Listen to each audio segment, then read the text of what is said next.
Welcome to the Produce Moms Podcast, where we believe there is a produce mom in all of us. I'm Lori Taylor, founder and CEO of the Produce Moms. For 10 years, I sold fresh produce to over 300 grocery stores in the U.S. And today, my team and I are fully focused on inspiring people to eat more fruits and vegetables. This show is just one of the ways that we hope to inspire you and your family to eat more produce and live a better life.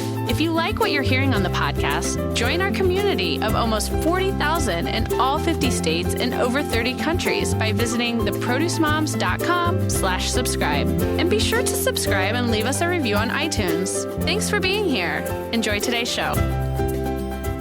Hi, everyone. This is Allison McIntyre-Rieger, Family and Consumer Sciences professional of 16 years and current Indiana FCCLA State Advisor. I am passionate about all things FCS, but especially culinary arts and nutrition education.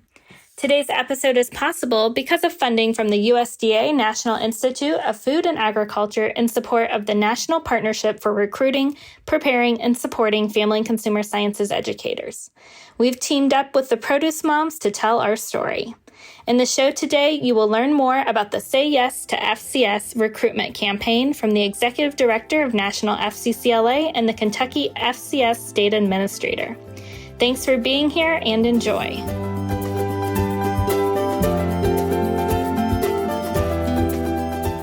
Welcome back, everyone. This is the Produce Moms Podcast. My name is Lori Taylor. I'm the founder of the Produce Moms.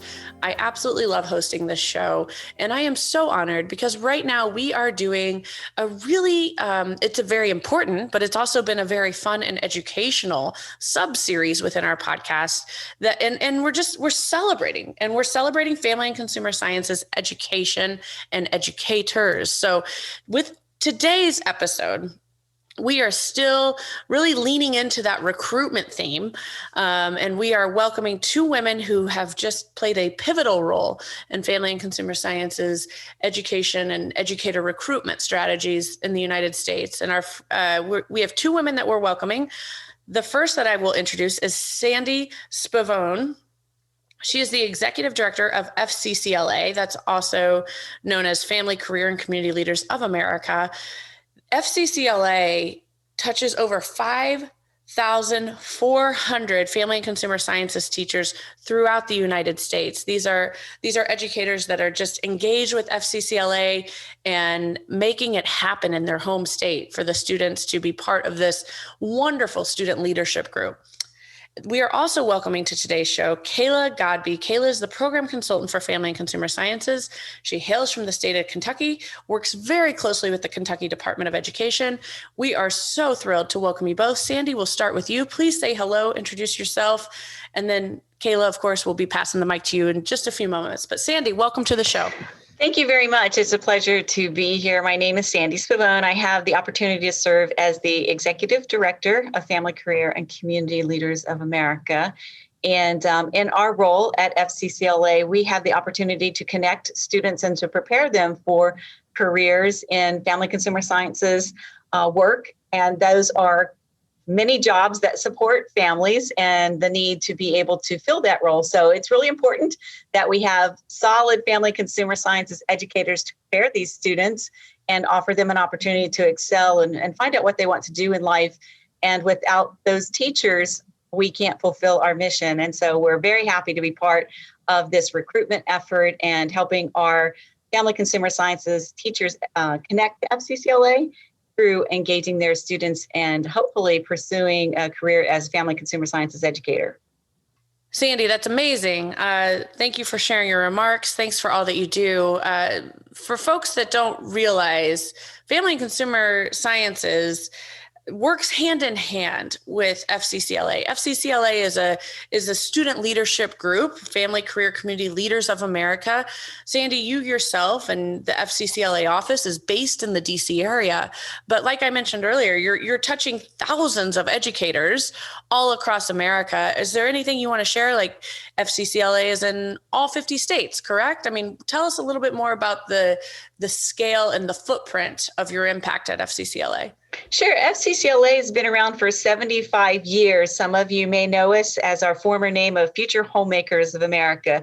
So all throughout our 75 years, we have been engaged in preparing students in family consumer sciences Currently, we have over 175,000 youth, and they're based in middle schools and high schools all across the country, and also in Puerto Rico and the Virgin Islands as well. So these are students that are enrolled in Family and Consumer Sciences courses, and they have decided to engage in FCCLA. And the work that we do with that is to have the students explore careers that they think that they're interested in through Family and Consumer Sciences, engage in competitive events in those particular areas, and provide a safe place for them to explore and sometimes fail at working through a specific project and getting feedback on that, so that then they can grow and really work on improving their skill set, whether that is in a particular career area such as culinary arts or baking and pastry.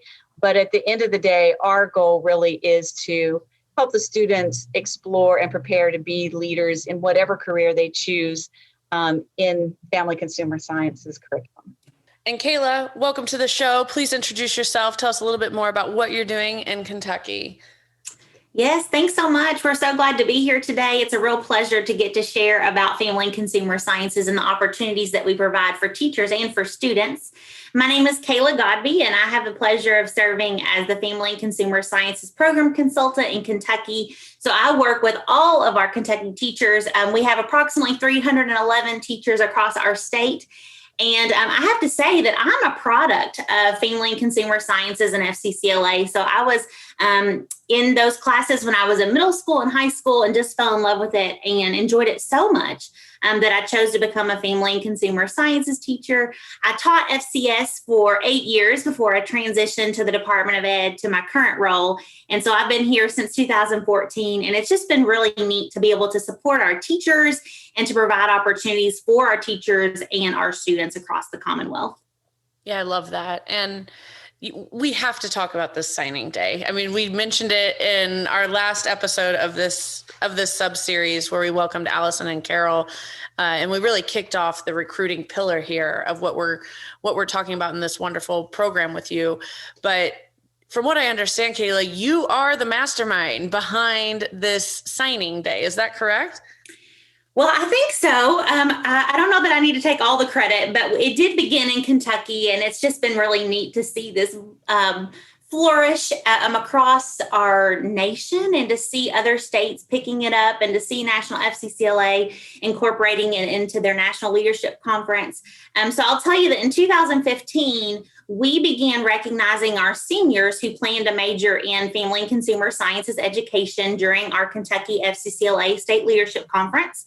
All of those seniors were recognized on stage during our opening session. And I remember the next year, as I was talking to our state advisor, I told her that I wanted to do something special with those students before we got them on stage. I wanted something a little bit more special, some type of ceremony, but I wasn't quite sure what that was going to look like. And, you know, it's funny because we already had it on the program and on the schedule.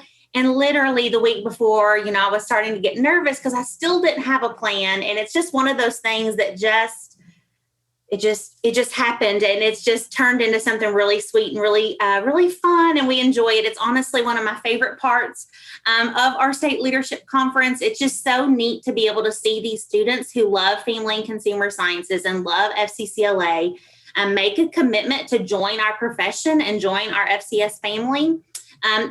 I have noticed in my time in this role that the students who love FCCLA and love FCS, they tend to be some of our most dynamic FCCLA advisors and FCS teachers because they've grown up experiencing it. And so it's just been really fun and really neat to be a part of that over the last several years. Yeah, I mean, I'm glad you brought that up. Carol, in our first episode of this sub-series, Carol actually mentioned that the best ambassadors for Family and Consumer Sciences education are the educators themselves.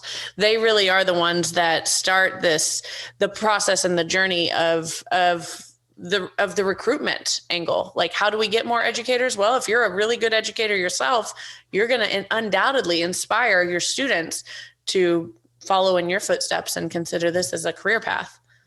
Absolutely. You know, anytime that I'm sending a statewide email, I'm very often or very periodically, I will make sure that I pop a question in my email that says, have you been intentional? Have you talked to a student about majoring in family and consumer sciences this week? I just think it's so important, and we all get busy. We have so many things going on, and we have so many different hats that we wear as family and consumer sciences professionals. And so sometimes I think that we forget that piece. And so I think just the friendly reminder, because they do have such a huge impact and influence on our students. Our students love their family and consumer sciences teachers, or they wouldn't keep showing up and being a part of the classes and taking or being a part of a pathway. And so I do think they are our biggest champion, and we're so thankful for them and the work that they do. Yeah, absolutely. Absolutely. And, I've got to ask you, family and consumer sciences, is that an actual major in college, or is it similar to, it's an umbrella statement at the middle school and high school level, as far as I understand, where you enroll in family and consumer sciences classes, but those classes could be everything from nutrition to cooking or culinary arts. I mean, what does it look like for college students? Yeah, absolutely. In Kentucky, we do have 3 universities who have a family and consumer sciences education major. So we definitely work with those 3 institutions and support them. But those students do take a variety of courses in all of our different areas, with financial literacy, with budgeting, early childhood education, all the different topics in our profession. Our students are taking a sequence of courses so that they are prepared to teach those courses once they enter the classroom. Love it. And you're obviously celebrating the people that commit to these things that commit to this education track through your, the state assembly that you mentioned. But I really would love for you to describe a little bit more about what signing day is, because to me, when Carol and Allison were explaining to me, I was like, wow, it sounds like almost like an NCAA student athlete signing, but I love it because it's very academic, it's very much focused on your passion. So explain a little bit more about what signing day actually is. Sure, absolutely. So we have a big step and repeat banner, just like you would see an athlete if you would see the university logo on the background. Our step and repeat banner has our FCS logo and the FCCLA logo. And so it's just the perfect photo op. And it's an opportunity to market our profession as we share those pictures on social media. And so the students, basically, our president of our teacher association pins those students. And so they get to come up to the stage one by one, they get pinned, then they go to a table where they actually will sign their letter of intent. Of course, it's not a legal binding agreement, but it's just a time for them to mark a very special moment in their life as they're committing to FCS education. We play, special music, and we just kind of set the mood and the theme so that they feel very special and very welcomed into our profession. We invite all of our teacher educators from our post-secondary institution to be a part of this ceremony. I just think it's so important for those students to transition well from their high school program to their post-secondary institution. In the recent years, we have also began inviting their families to be a part of this ceremony. Generally speaking, we don't have a ton of parents that come to our state leadership conference. We do have some that come as chaperones. However, we just try to be more intentional about making it a very special event in our state so that our teachers look forward to recognizing their students and so that we can celebrate their decision to major in FCS education. I love that. And you mentioned previously, this has been a ripple effect, so to say, where other states have now followed the lead from Kentucky. Do you want to call out any specific states that are doing this, or is this something that, to your knowledge, is now being adopted nationwide? I don't know that it's nationwide at this point, but I do know there are several states that are following suit. And I just think that's really, it's been really fun to watch for me. I am very passionate about recruiting students to major in FCS education.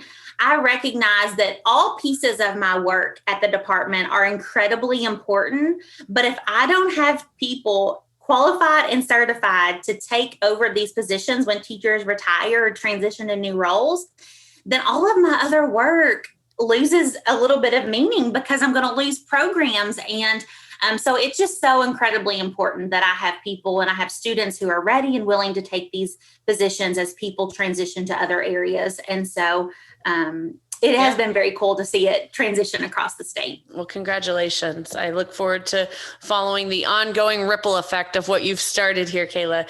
Sandy, I'd like to bring you back to the mic, please. And let's talk a little bit about, when the recruitment journey actually begins. I mean, FCS education starts in middle school, right? I mean, that's really where you're programming. That's where your FCCLA begins for middle school students. So let's talk a little bit more about why recruitment is so important and actually when it does begin.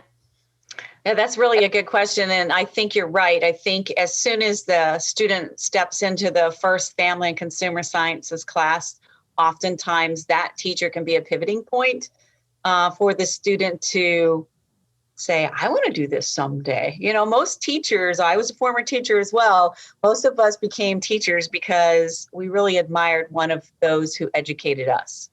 And right. So the role of a teacher to be a recruiting tool, and as Kayla was saying too, is did they reach out and encourage one of their students to consider that? I think is really important, and that process begins. We actually, in many of our competitions that we offer the students to engage in, they have the opportunity to start exploring these different careers. And sometimes they may even decide they're going to go into a particular industry. And when they get into that, they realize they really would like to be a teacher on that topic and not necessarily in that field. And so how do we guide them to those schools? As Kayla was saying, we need to get them into the colleges that offer these programs and that can prepare them to be successful in the classroom. So really that first touch point in middle school is really important. And then as they grow and go in high school, continuing that so that sometimes they have the opportunity to serve as leaders in their family and consumer sciences classes. So that could look like being a chapter president of FCCLA in their high school. So they're learning those leadership roles in family and consumer sciences through FCCLA and stepping up to the plate in a different way than just being seated in the classroom and giving them that opportunity. So in that pathway and learning through that process, I think sometimes that's where the light bulb turns on and they're like, I want to be like Miss So-and-so or Mr. So-and-so, and I want to do that. I think an important piece of this too is guidance counselors and making sure that they support that student in that decision, as well as parents supporting that decision, that there are openings all across the U.S. for family and consumer sciences teachers. And so if a student wants to explore the U.S. and find a job in a particular field that's very rewarding, this really is a great career for them to pursue. And I think sometimes that can become a barrier. So getting the student excited and inspired, giving them opportunities to grow and see what that would look like to teach and be a leader in those areas. And then also making sure that no one is discouraging them from those capacities. So it's people like Kayla and others that have been in the classroom and can share how they've been able to give back and inspire future generations by the work that they do in the classroom is something that when you go home at night, you did a job that really made a difference in somebody's life. Oftentimes, I think the family consumer sciences teachers are safe, caring adults for youth, and that emotional social learning that happens in the classroom is something that I think inspires many of those who go into the field, that they want to be that caring person for another student and be that difference maker. So it is an amazing opportunity for those who choose to engage and pursue in it.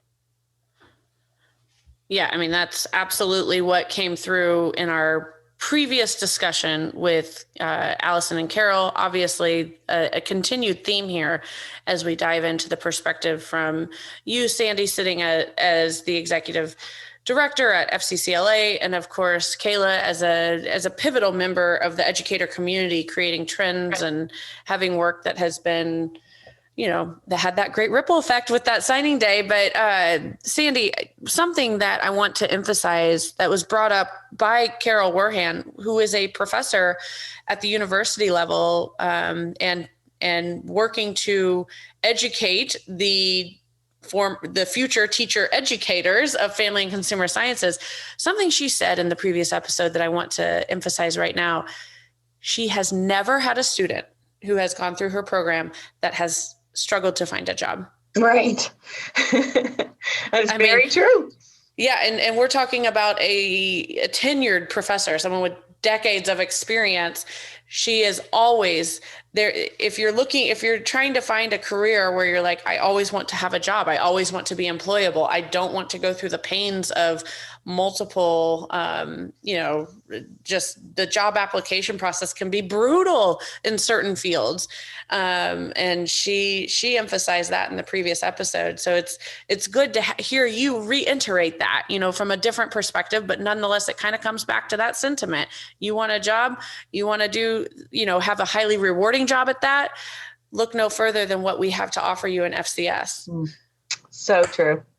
Yeah, I love it. So let's talk a little bit deeper about the connection between FCCLA and FCS. I mean, it's like we have a student leadership group, and then the academic side. There's a ton of crossover. These events that you keep talking about, maybe we talk a little bit more about what the events actually look like, what they are.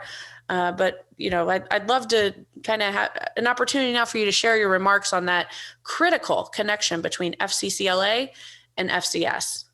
Absolutely. I'd love to. So FCCLA wouldn't exist without FCS. So FCS is the foundation, and Family and Consumer Sciences, or FCS education, it was formerly known as home economics. And you'll hear some people say, bring back home economics. And we're like, it never went away. It's called Family and Consumer Sciences now. And it consists of a lot of different classroom courses for the middle school and high school students to help them make informed decisions about their well-being, relationships, different career opportunities. And FCCLA is the National Career and Technical Student Organization that supports family and consumer sciences education. So there are other career and technical student organizations for different fields and different areas. And we are the CTSO, Career and Technical Student Organization, that offers intracurricular resources and opportunities for middle school and high school students to pursue careers that support family and consumer sciences education. And intercurricular is really important to us. We don't want to be known as a club. We don't want to be run during lunch or after school. We really want to be integrated into the classroom. So all of the resources and opportunities that we develop at FCCLA are crosswalked to the national standards of family and consumer sciences education. So if a principal wants to know, well, why are you doing FCCLA in your class? They can easily make that case of why it fits with what they're doing and how it supports what they're doing. So one of the things that is foundational to FCCLA and most of our chapters is what we call our competitive events. And there are over 30 different competitive events at different skill levels that the students can use to integrate and use FCCLA into what they're doing inside their classroom. And that's how it becomes intercurricular. They really are based on project-based learning. So it takes the student from a concept of a particular project that they might want to engage in or a skill set that they want to learn. They then develop that project. It could be in fashion design, job interview, early childhood education, toys that teach us, so many different ones that the students really have. That's their exploration point of what am I interested in? Okay, this is a competition I want to enter, and here's what I need to do. There's specifications. Sometimes they have to create portfolios. Sometimes they actually are decorating cakes and baking and pastry. It really depends on the event that they're exploring. They develop that, and then they compete oftentimes at a regional level for the opportunity to compete at the state level. And then at the state level, they are competing for the opportunity to represent their state and compete at the national level. And that's actually what we're in the middle of doing right now, where the students that queued up to compete against their peers across the country have submitted their projects. And those right now are being evaluated so that they can see how they place. I think one of the important things to know about our competitive events is that the students are evaluated against a rubric. And so they know going in what is expected of them and how they can meet the qualifications of the rubric. And then they get feedback from the evaluators. And the evaluators normally consist of a business and industry person in that field, a family consumer sciences teacher, and then one of their peers in high school or middle school that's giving them feedback. And I referred to it earlier, but I think this is an important part of our competitive events, is it becomes a safe place to fail. So they may have started out on a project and they hit an obstacle, and did they work and overcome that obstacle to finish their project? Or did they learn through presenting their project from the judges' comments that there are some areas that they could work on to improve in that? And so it really is that safe place to learn and experience feedback in that. And we hear from employers in every field that employability skills are so important. And through those competitive events, that's where they learn that in their family consumer sciences classes. So that's your time management, conflict resolution if you're working as a team on a competitive event, communication skills, etc., as they go through those pieces. And one of the most exciting parts, I think, of the competitive events is many of them lead to scholarships. We have several partners that provide scholarships for the award winners in this area, and it's an opportunity then to help fund their college tuition, et cetera, as they're pursuing that. One of our events is called Say Yes to FCS. And it specifically is designed and was designed with the help of many people in the field to have the students that are thinking about becoming a family and consumer sciences educator go through the process of what's it like to create a lesson plan and teach it and get feedback on that. And so it really creates that crossover between family consumer sciences and what FCCLA can do. So holistically, our members apply their classroom skills learned in the family consumer sciences education to make a difference, explore career opportunities, and then prepare to be successful in whatever career they choose, but also contribute to their communities no matter what they decide to do in life, and also have those skill sets to help them have strong families as well as address community concerns. So that's really the crossover between FCCLA and FCS. We're wonderful partners and enjoy supporting each other in this area. Sandy, that is just fantastic. Thank you so much for sharing. I would say the connection between FCCLA and FCS is so powerful. I love how it's integrated into the curriculum. It's part of the class. And to your point, like not an after-school club necessarily. It's something that is an ongoing touch point throughout the academic careers for these middle school and high school students. And Kayla, I'd like to get some remarks from you now, because you mentioned previously, it's evident after listening to those great remarks from Sandy, how middle school and high school students are supported in their FCS journey. I'd like to bring you back on, though, to talk about how you work directly with university programs and also, any university students. You mentioned previously there's 3 universities in the state of Kentucky that offer family and consumer sciences as a major. And so more remarks at the university level, what your support looks like at FCS. Yes, absolutely. So we kind of work with university institutions in 2 different ways. We work very closely with those 3 institutions that have FCS education in Kentucky. I feel very strongly that we're all on the same team. It's not about this university versus this one. We want students majoring in family and consumer sciences education because we need them. We just need to help students find the best fit for them. After high school, we do host teacher educator meetings. In fact, we had one just yesterday. So kind of just an end of the year recap, highs and lows of what took place throughout the year, and talking about things that we can improve in the future and more ways that we can support our college students who are going through the program. But beyond those 3 universities, we also have strong relationships with many post-secondary institutions across our state because we have articulation agreements so that students are earning college credit while they're in high school toward once they've passed their end of program assessment or their industry certifications.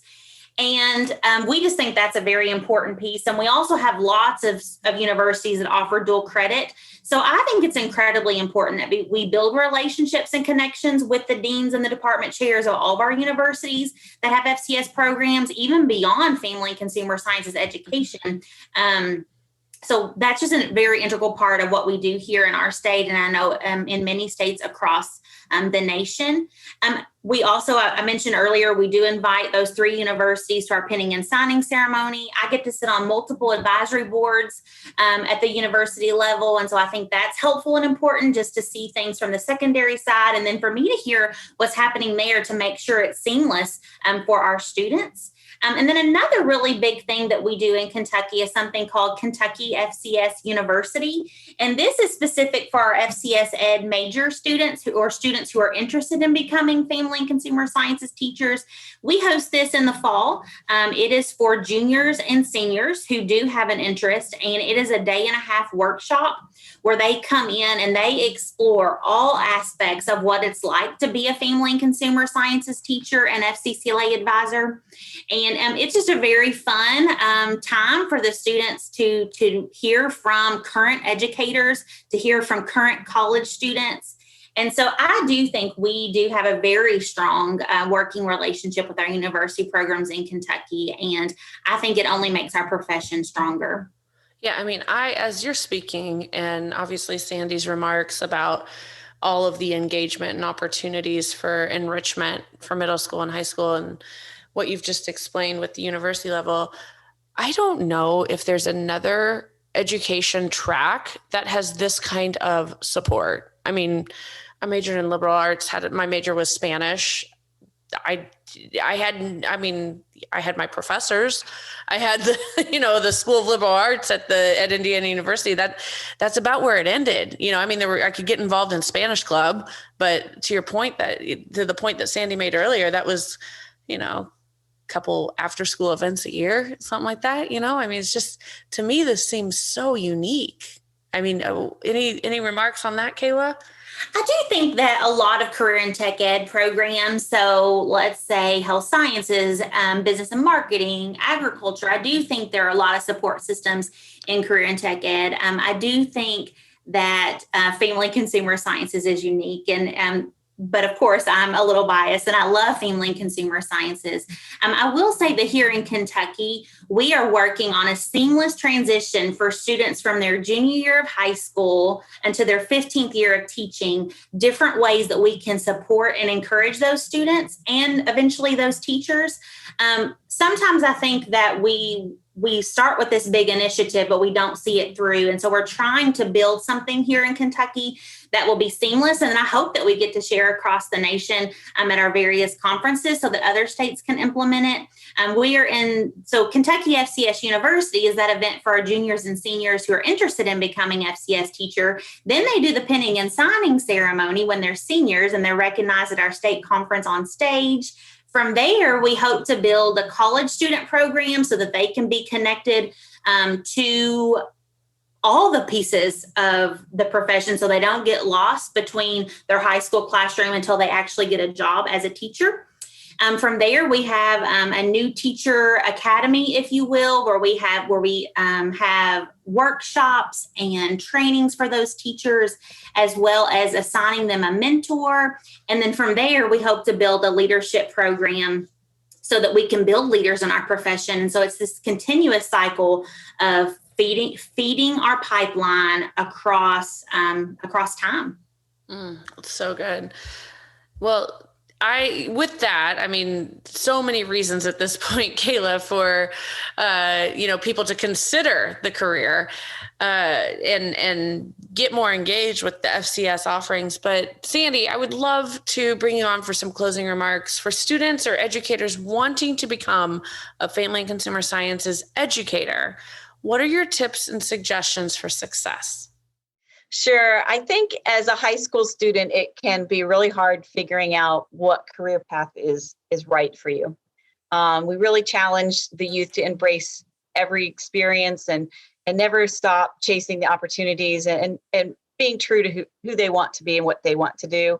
I think in encouraging them and giving them tips and suggestions, would be to, if they're interested in exploring becoming an FCS educator, is to find a mentor. So find somebody, a family consumer sciences teacher, an FCCLA advisor, somebody that they feel that they could job shadow and grow in their professional network so that they can continue to utilize their resources. I think getting engaged and continuing, of course, in FCCLA. So we have many college students that participate as evaluators. They come to our conferences to serve as volunteers. We have 2 interns right now that are studying family and consumer sciences, and that helps them stay connected. I think just as you would with any other career, looking for the internships, the ways to actually engage in it now helps you figure out where your path is going to be, and always being flexible enough that what you're learning now can be used to help you do whatever you do next. I know that as part of the FCCLA family, they will always feel like they're part of family and consumer sciences and that we can help them succeed. Reaching out to the Kaylas in their state of who is that person. And a lot of times it's their high school family consumer sciences teacher that can really help them connect to who it is that can prepare them best to someday be a family consumer sciences teacher or an FCCLA advisor. That is fantastic. Thank you for sharing, Sandy. And Kayla, with that, you get some any closing remarks that you'd like to have, or if you'd like to piggyback on what Sandy stated there surrounding, the pathway to becoming a family and consumer sciences educator. But we always let our guests get the final word. So any closing remarks from you, Kayla, and then Sandy, we'll have you sign us off from the show today. Sure. I just want to remind people that we are alive and well. Family and Consumer Sciences may have underwent a name change, but we are still here and we're in all 50 states. And I do want to encourage you, if you're interested in majoring in Family and Consumer Sciences education, reach out to your former Family and Consumer Sciences teacher or the consultant that's at your local Kentucky Department of Education. We need you and we have job openings for you. And so if you love the aspects and the concepts that we teach in Family and Consumer Sciences, we'd love to have you.